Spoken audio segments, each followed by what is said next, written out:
Magandang araw sa atin mga kalingap.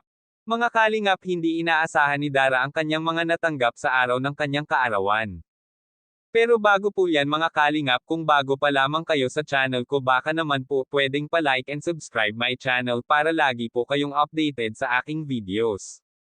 At huwag din po natin kalimutan mga kalingap na pakisuportahan ang ama ng kalingap na si Val Santos Matubang at Kalingap Rob Matubang, pati na rin ang viewers at reactioners. Maraming salamat po. Mga kalingap, hindi inaasahan ni Dara ang dami ng kanyang natanggap na regalo sa kanyang kaarawan, halos hindi na niya ito mabitbit mga kalingap sa dami nito.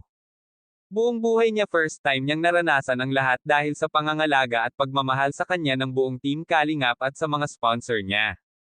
Binigyan din ito si Dara ng kanyang sponsor ng financial at mga kalingap may magpapahabol pa daw dito na magbibigay sa kanya.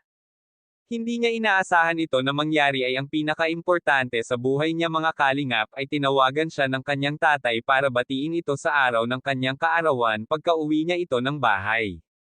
Kaya sabi nga ito ni Dara ay lubos daw na nagpapasalamat ang kanyang tatay sa buong team dahil napasaya nila si Dara sa kanyang kaarawan at yun ay hindi na iibibigay niya daw maibibigay sa kanyang anak dahil nga sa kahirapan nila.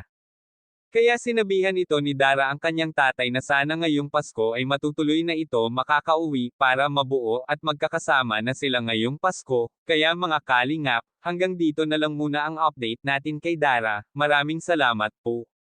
Thank you for watching and God bless us all.